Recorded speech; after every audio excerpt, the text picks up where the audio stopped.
Hello, everyone. Welcome to episode 167 of the Terminal City FC podcast, part of the Area 51 Sports Network. Josh Ray joined alongside Nathan Dirk as per usual. So the Whitecaps are still in Spain for their preseason and training camp. Did play St. Patrick's this morning in a friendly. If you were insane enough to get up for 5 a.m. to watch you. And the highlight back which is like an hour or less than an hour from when we're recording this. So there's also been some news. We can talk about the game a little bit, though. Signing. Yeah. We should mention, though, the game did finish 1-1. A last-minute penalty by Damir Krylak, like in the 93rd minute. So they got a draw. We're still waiting for that first win, but something. But yes, a signing. Yeah, lost. Yeah, Jaden Nelson, Canadian international, who's been capped for Canada 5 times. Mm-hmm. From Rosenborg, from Norway in 2028 with an option for 2029. 22 years old. Former Toronto FC Academy product, by the way. So feels like a low-risk, high-reward reclamation project. Yeah. A decent length contract, 3 years, runs to the end of 2028. There's an option for 2029. Like you said, only 22 years old. A forward winger, spent a couple of years playing for Rosenborg in Norway. Went out on loan for the first half of this season to the second division Bundesliga to Ulm. Didn't get a whole lot of game time. Only one start, 6 appearances. Yeah, like he needs to still find his feet. This coming back home, I don't know if that's going to help. Home being Canada, yes, it's not Toronto. We're still several thousand kilometers away from home for him. But the hope is that it kind of helps him acclimate a little bit better. He's 22 years old. He's still got a long career ahead of him if he wants, right? Yeah, and he has a lot of potential. And he's a winger, can play also as an 8, has played as an 8. But the thing about him is he's got the speed, he's got the technical ability, but he lacks the end product. And just from looking at his time at Rosenborg and TFC, he creates chances, but the chances he creates for himself and his teammates don't go in the net. And I think I should say his first year at Rosenborg wasn't bad. He had 9 goal creations, 4 goals, 5 assists in 18 starts. Not bad for a first year. You hope that you grow from that. Unfortunately, he didn't. His number of starts in his second year with Rosenborg dropped down to 4, only 11 appearances, and he managed 2 goal creations. So something stagnated. Something happened. So, I mean, I understand why they sent him out on loan. It just wasn't working. And when you're an international guy, that for a lot of leagues, that costs a lot on a roster spot. He is Canadian, though, so that's good for Vancouver. Have to wait and see. He does it. It feels like he's the guy they brought in to replace Fafa, right? Guy that can play on the wing. I think of it. Speed. The only thing he lacks right now is that swagger. I think it's more of a Raposo replacement because they both play very similar. Raposo was further back, right? Like yeah. Like I see this guy, like if we're going to what the whole Vanni Sartini situation was way back when, he's one of those wide 10s, right? He's not a wing back, right? Right. And I see Nelson as a winger or one of the 10s, depending on what Jesper Sorensen plays. Exactly. The one thing I will say is the fact that they're bringing in a Canadian like this does take some of the pressure to re-sign Raposo off because they don't have to worry about that Canadian contingent, being a Canadian MLS team or Canadian Championship, anything like that.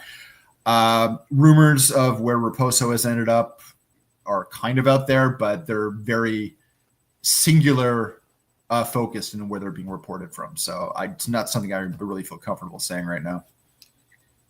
Yeah, Raposo, I mean, the door is still open.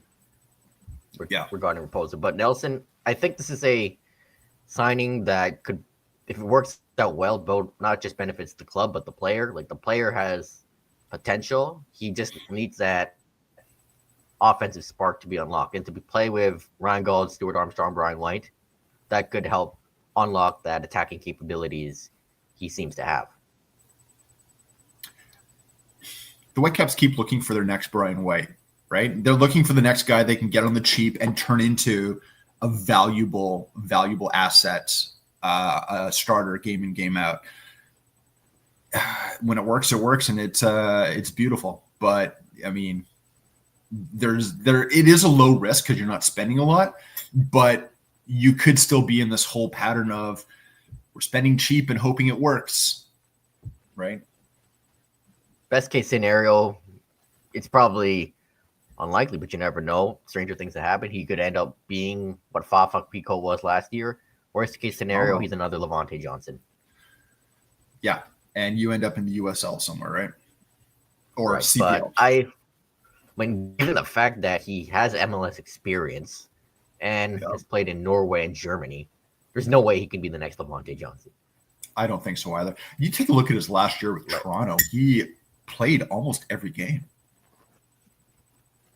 Yeah, and he had his ups and downs, but he left almost 2 years ago.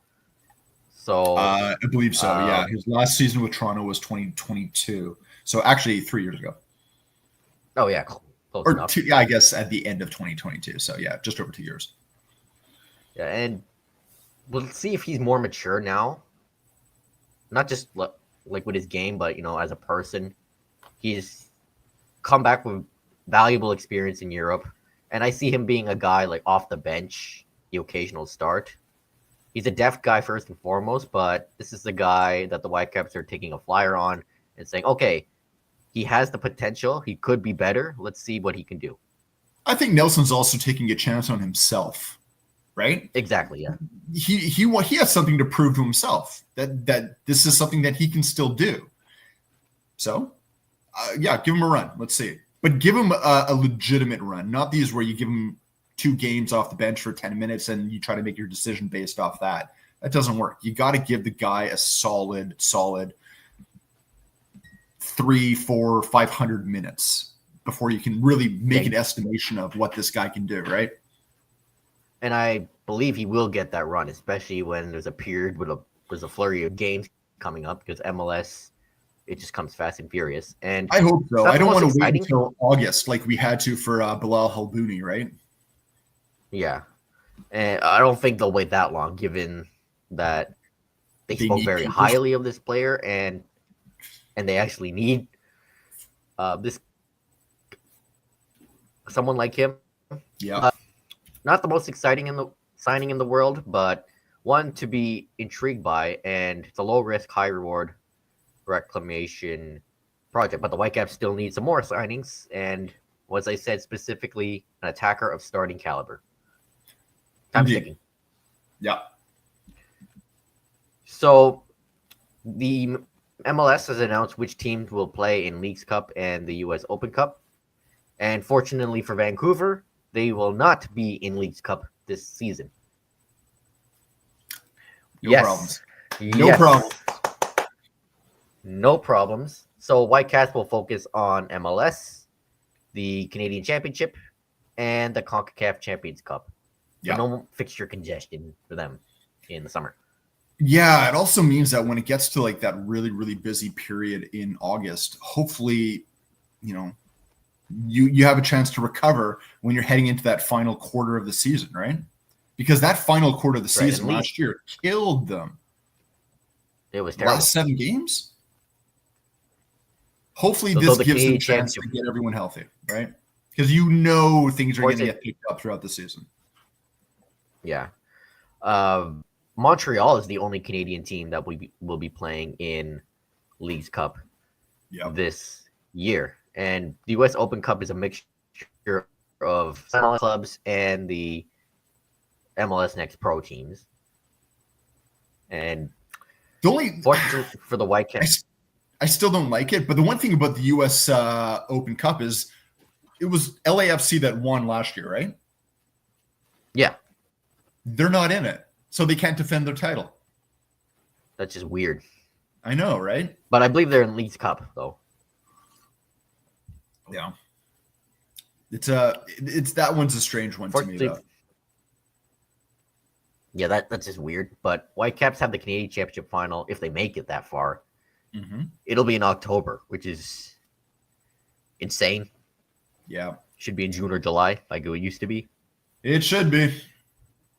But hopefully this gives the Whitecaps an advantage to rest and recover in August, September, October. No Leagues Cup for Whitecaps. And moving on to the other Vancouver team, the Rise continue to build their team. We've got a fullback, Kayla Goncalves, 24 years old, most recently with Portuguese side FC Famalicão. I think that's how you say it. Famalicão, I think it is. Yeah, Famalicão. There you go. Yeah. It was kind of a university before that. Did a little of League One in BC with Altitude up on the North Shore before going. She only spent one season in Portugal and now coming home. 24-year-old young player, a fullback. Haven't had a fullback yet, so Yeah. So it's almost like a coming home kind of moment. She's from Ontario, though, but yeah, she did play for SFU. From Ontario, but she did school at Simon Fraser and played for Simon Fraser almost 50 games.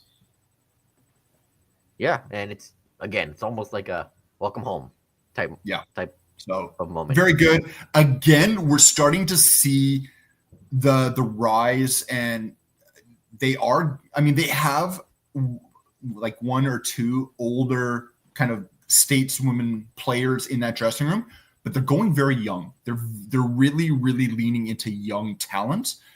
I like that, especially when you can kind of marry like that young talent with the experience of someone like Quinn, right? You put Quinn in there, and in my mind, they're going to be the captain. I mean, I can't see anyone else but Quinn. I can't see anyone but either. Someone like Quinn, they will create the mentality, create the culture of what that locker room will be. Yeah, I see Quinn even said themselves that they see themselves as a leader. Yeah. Well, I mean, they are team. Not only not only when they were in the NWSL, but also with the Canadian setup as well, right? Part of that leadership group. Yeah, and I like that they're going young, and Rise is going to be seen as a place for young talent to grow and develop. And Stephanie LeBay consensus is that in terms of roster construction right now, out of the 6 clubs, Vancouver's probably one of the top 2 in how it's been coming together. It took a while. Yeah. They were one of the last teams to kind of start to sign players, but when they did, it was quick. Like 5 players in 5 days. And now January, we've had several other players. We almost have an 11. Not the right positions yet, but we almost have an 11. Yeah, and I think over the next few weeks, there's going to be even more signings because I keep getting the press releases in my email. Yeah. And for Goncalves, Stephanie LeBay said, high energy fullback, aggressive mindset key in one-on-one defending. Good to have. Like the sound of that. Aggressive also reminds me of and I'm trying to remember her name, the coach of the Rise. I don't know why it's escaping me, but she talked about how she wants to play is a very aggressive a style. And if you got fullback, especially fullbacks that can run the length of that pitch, because I don't know, sometimes it feels like nobody runs more than a fullback. That's definitely going to benefit what I hope and think that that structure and formation might be. Yeah, and even Anya plays a very attacking style football. Aggressive fullback, why not? Yeah. All right, so some Canada soccer news. Canada Soccer expects a $2.4 million deficit in 2025, which is better than last year's $4 million deficit. And they expect a surplus in 2026.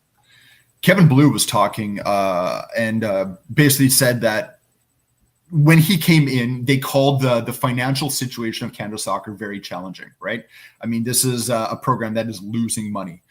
The fact that they were almost able to have that deficit within the span of a year is something else. Yes, you're not going to set up everything and, fix everything right away.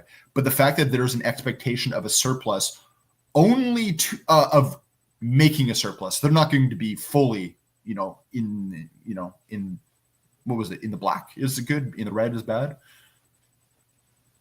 I don't know. I can't remember. But they're going to be looking the right way for 2026, which is really, really good. My hope is that means that more money can get invested into the program. You can start to see more camps for youth, bolster what the men's and women's programs can do. Ideally, that means maybe they can actually have more games at home. You can maybe entice teams to come here.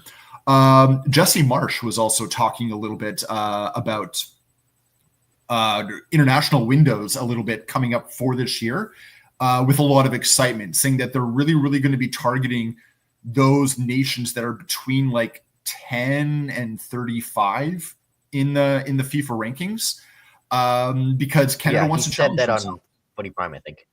Yeah, maybe that was it. Good. But I think that's good. Punch.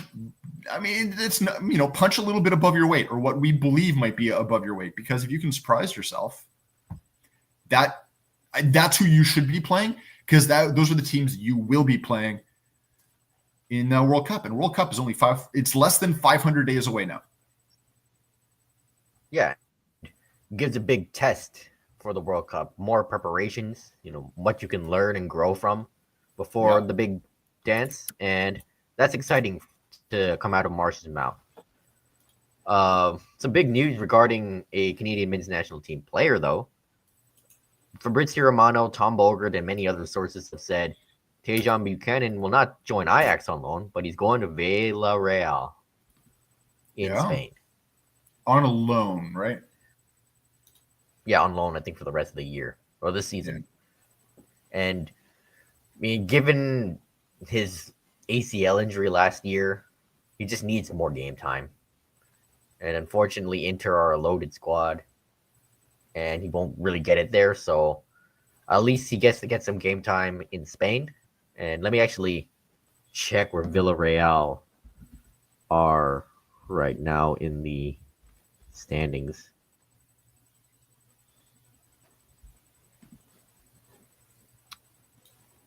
Fifth in the Liga. 6 points back behind Athletic Club for fourth place. So they're in a decent position. And usually that's what you expect from Villarreal. So I like this move for Buchanan. Hopefully he gets some more game time.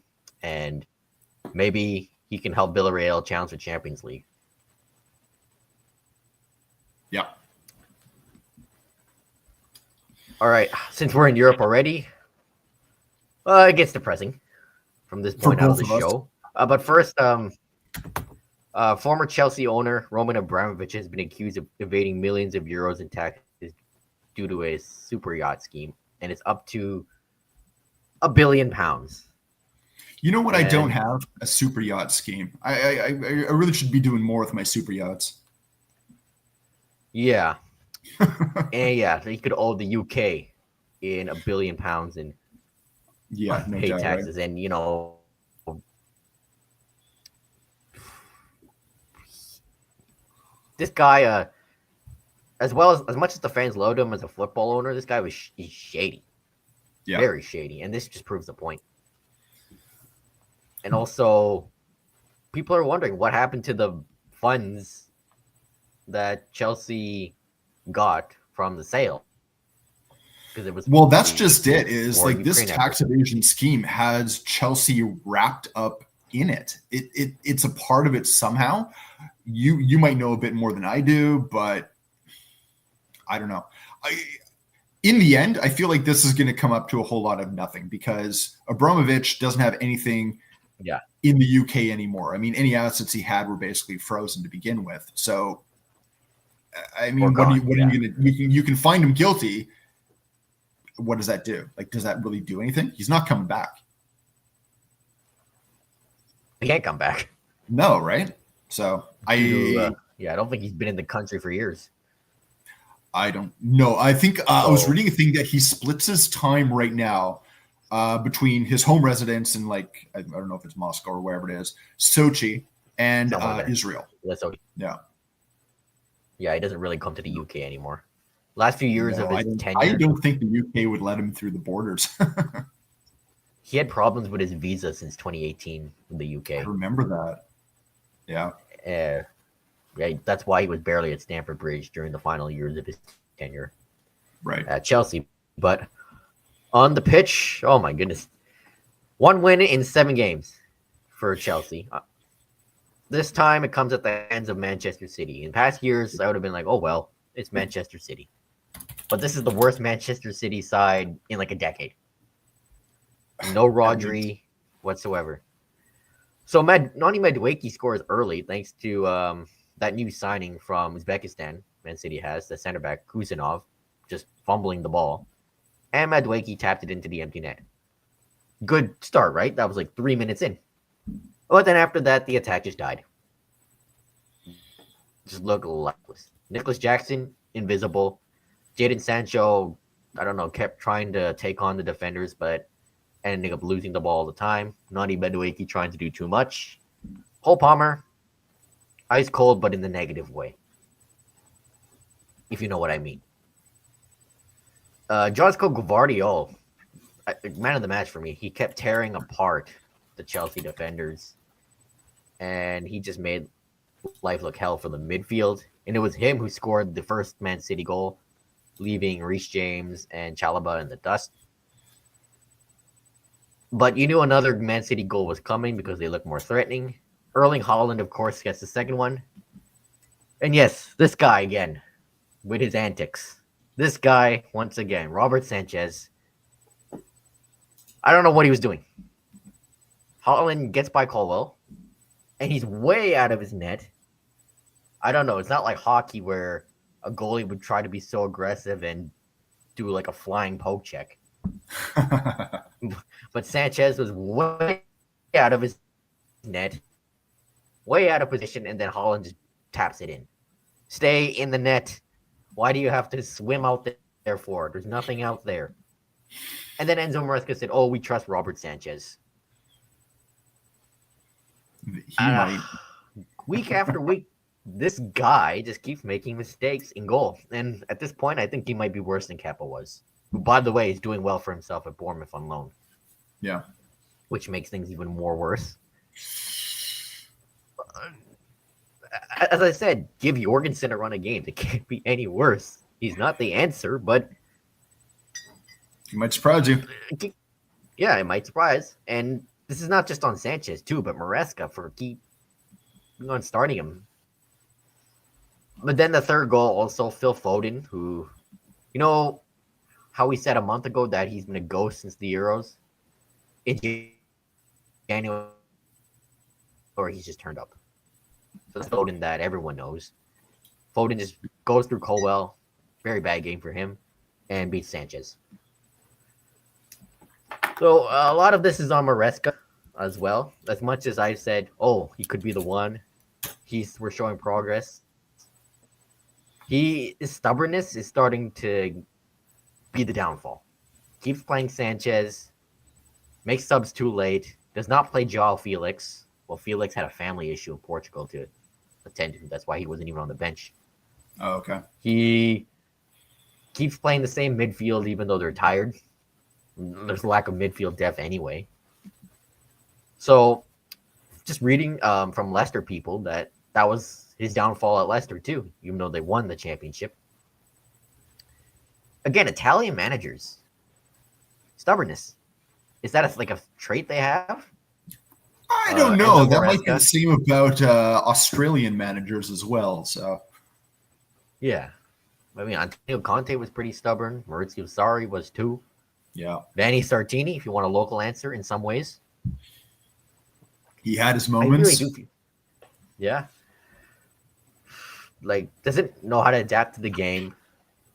And while I still back the manager, he needs to figure it out.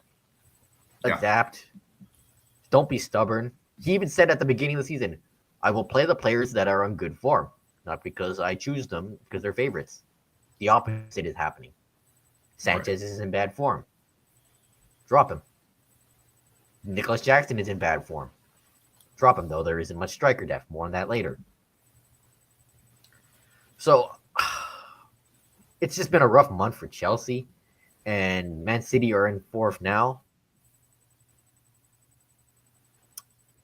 They're still in it, but the transfer window is open, but they still haven't done anything. Still need a striker. Still need a center back. Still need a goalkeeper. Thankfully, the Garnacho rumors have died down. But the Matheus Tel rumors have started to heat up. One or the other, Tel, easily. But, yeah, he's a winger, as I said, but he can also play striker. I'm not going to be super excited if he signs, unlike certain people on Chelsea Twitter. But, I mean, the guy's like 19, 20 years old. And, you know, these sporting directors and owners love their young players. And this would also depend on Nkunku, because it seems like the door to Bayern is still open, or he can go to Man United. I'd rather see him go to Bayern and thrive in the Bundesliga. But with Tel, sure, I guess, but he's not the answer to what Chelsea need. Neither is Garnacho, as I said last week. But it seems like they're close to selling Axel Disasi, who has agreed to personal terms with Aston Villa, of all teams. And this just, you know, kind of ticks me off. Joao Felix is linked to Aston Villa, who they just signed 6 months ago to a 7-year contract. Like, that's just poor squad building. Signed him to a 7-year contract in the summer. Sell him for peanuts in January because he isn't playing much. Well done, Paul. Well done, Lawrence. And I know I said I wasn't a fan of this player, but I've barely seen him play this season other than Conference League games. He has talent, despite his frustrations, but it's just poor asset management if you sell him for peanuts after buying him for, 30, 40 million in the summer to a fellow league side. Though that's still just a rumor. But it could be possible that Chelsea bid for John Duran, who they were linked to heavily last summer. I'll take the L on it. Yeah, I'll take the massive L on it for saying that I didn't want him. I didn't really rate him as much. And as the saying goes, I owe you an apology, John Duran. I wasn't familiar with your game. This is exactly what Chelsea need. That super sub striker that can put the ball in the net. Yeah, fair enough. But Villa values him at 80 million, which is a lot for a 21-year-old striker who is looking world class pretty much this season when he comes off the bench. But 80 million is quite a lot, and you'd rather sign someone like a Osimhen or a Yuckers with that money. And Duran has been linked to one of the Saudi teams. I forgot which one, too. And it looks like it's either Saudi or Chelsea for Duran at the moment. But if top 4 needs to be the goal, this was the window to strengthen the squad.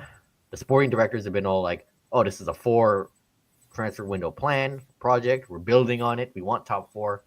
Take action. There's less than a week left in the window. And if they don't do anything, Chelsea fans aren't going to be happy.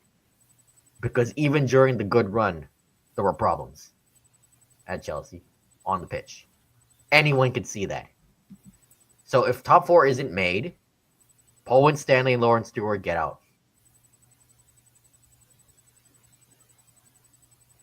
Because it's flawed and it isn't working.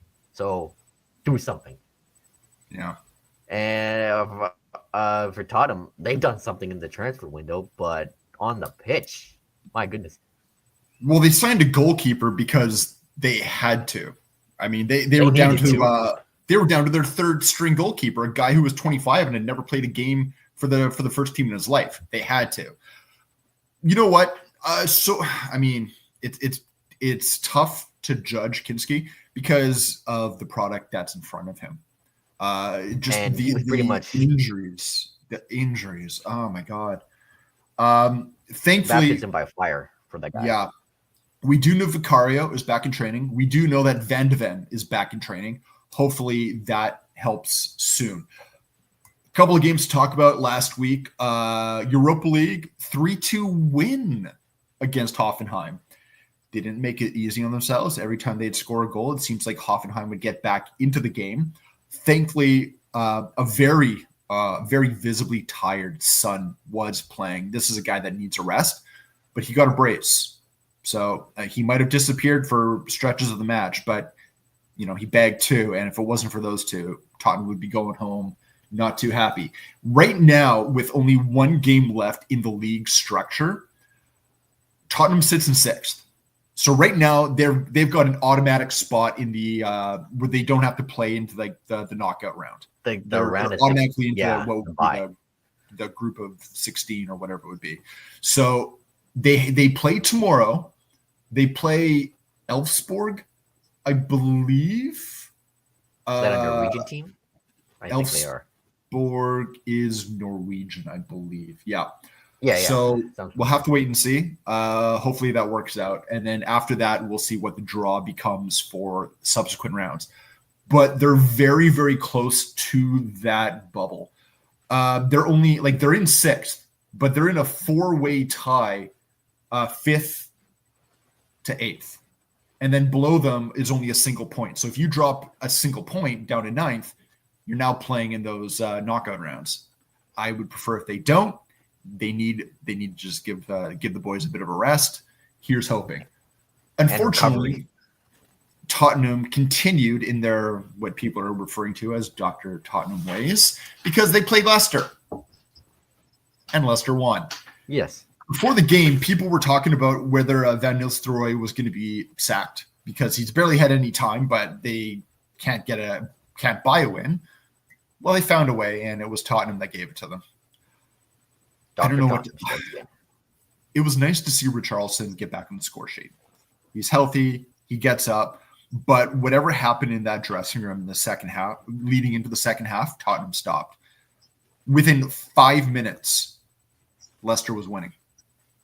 It took them 5 minutes. They scored, I think, in the 46th and the 50th minute. And Jamie Vardy would have won the goals. They had almost triple the amount of shots that Tottenham had.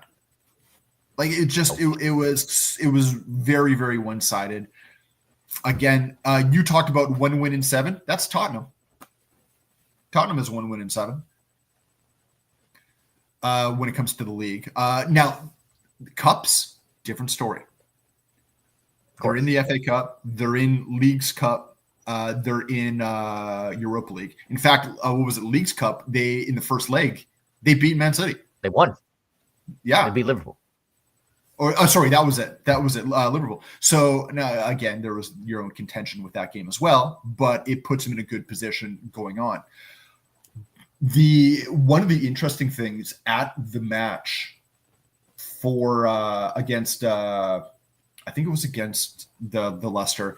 There was a giant banner being held by the fans that said 24 years, 16 managers, 1 trophy, time for change.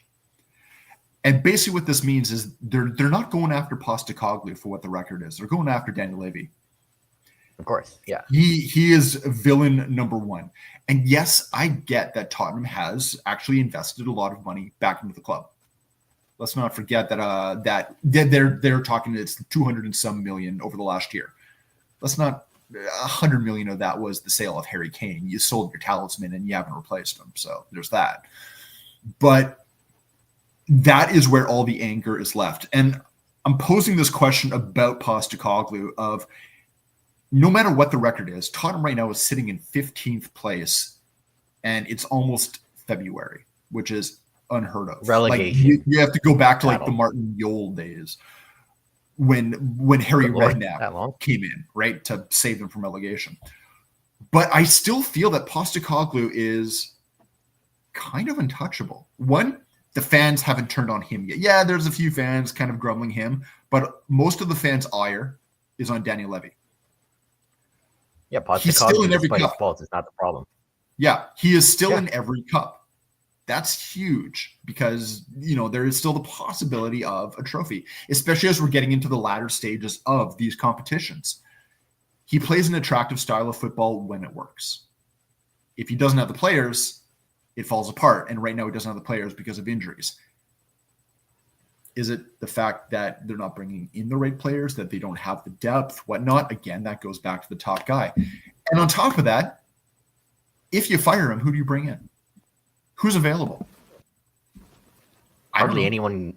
There's really no one available that you would want in this club, unless you're going to an existing club and paying a fee, which I don't see them doing.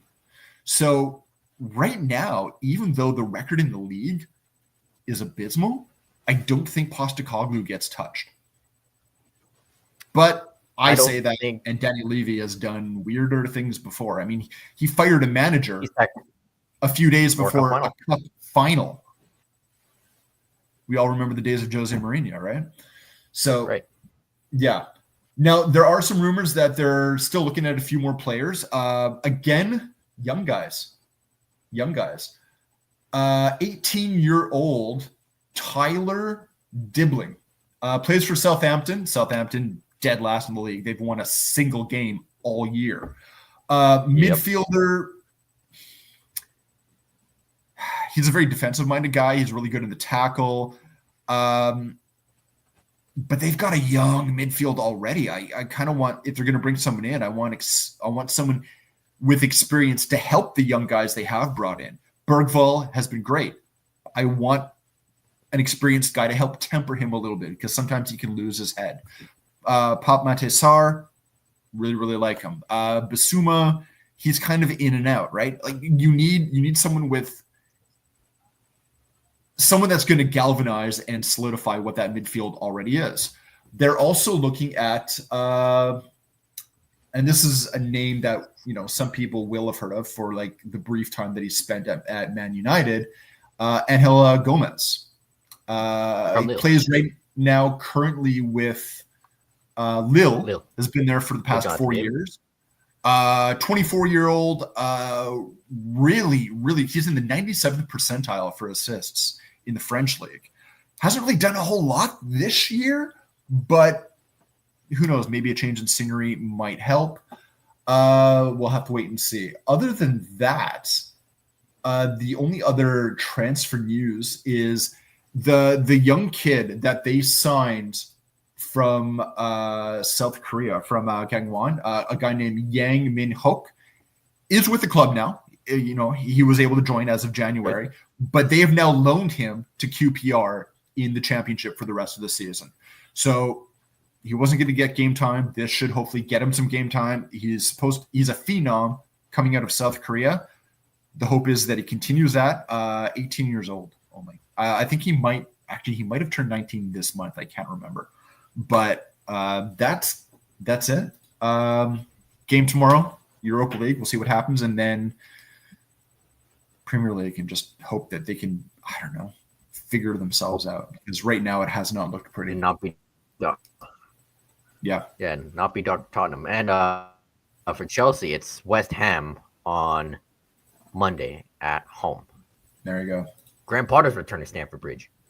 So that should be interesting. So we'll end it with